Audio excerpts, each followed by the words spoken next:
Bienvenida y bienvenido a tu clase de pensamiento lógico. Soy el profesor Jorge García y el día de hoy te invito a que revisemos juntos los primeros principios de la lógica a través de la obra de la metafísica de Aristóteles. En la sesión descubriremos la definición general de principio y la relación que este término tiene con la filosofía.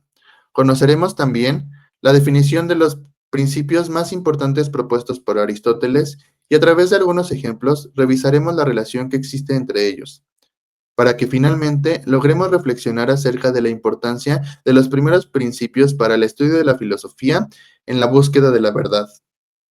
Comencemos partiendo de la idea de que los primeros principios son el fundamento de la lógica y en realidad también el fundamento de la filosofía. Así lo dice Aristóteles cuando menciona que al filósofo le corresponde investigar acerca de los principios de los razonamientos.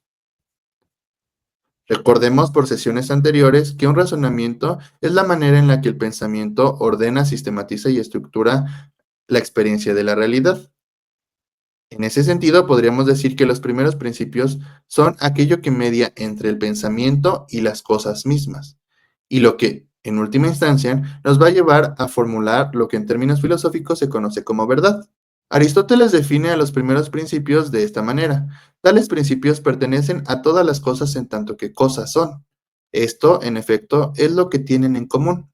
Su estudio corresponde también al que se ocupa en esclarecer lo que es en tanto que es.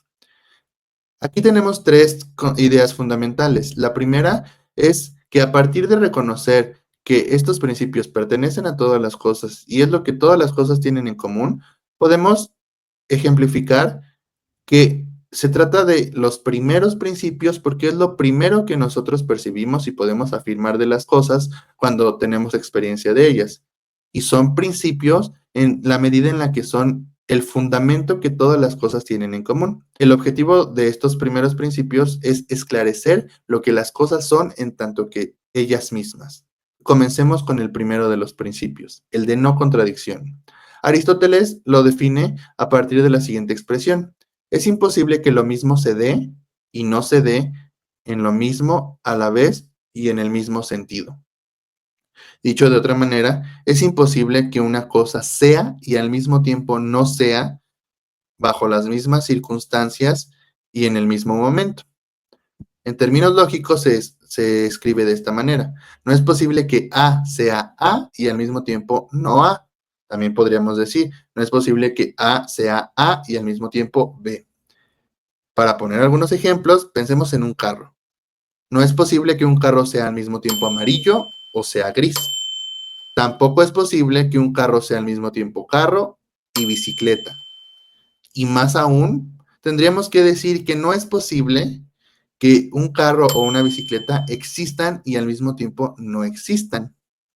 De esta reflexión se deriva nuestro segundo principio, que es el del tercero excluso. En el principio anterior, A y B son dos términos contradictorios. Así que Aristóteles nos dice en este segundo principio, tampoco puede darse un término intermedio entre los contradictorios, sino que necesariamente se ha de afirmar o negar uno de ellos, lo cual se ve de esta manera. O es A o no es A. También podríamos decir, o es A o es B. Si nosotros optamos por un término, inmediatamente se excluye el siguiente. No puede existir un término medio entre los dos. O es un carro amarillo o es un carro gris. O es bicicleta o es carro. O existe o no existe. De estos dos principios se deriva el tercero. El más importante de ellos es el de identidad, ya que el principio de identidad, en esencia, se refiere a lo que las cosas son en sí mismas. Nos dice Aristóteles, lo que es que se dice ya accidentalmente, ya por sí mismo. Este tercer principio es el que refiere a la esencia de las cosas y se dice de esta manera, si A es A, entonces solo es idéntico a A. Dicho de otra manera, A solo puede ser idéntica a sí misma. Volviendo a los ejemplos, el carro gris solo puede ser idéntico a sí mismo. El carro amarillo es amarillo en tanto que cumple las características para ser carro amarillo.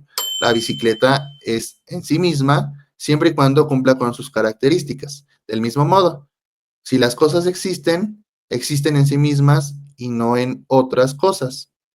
De esto podemos derivar algunas conclusiones importantes. La primera de ellas es que los primeros principios son el fundamento y punto máximo del estudio de la lógica y por su importancia es que también fundamentan la filosofía. Estos razonamientos son llamados primeros porque es lo primero que podemos afirmar de las cosas y son llamados principios porque es lo que todas las cosas tienen como principio común. Por último, podríamos decir que el intento por conocer y buscar en todas las cosas lo que predican estos primeros principios son un intento por conocer y buscar la verdad. Y en ese sentido, es un intento por cumplir con el objetivo principal de la filosofía. Quiero recordarte que seguimos en contacto a través de nuestros medios institucionales y no olvides repasar tus lecturas complementarias para profundizar en el tema.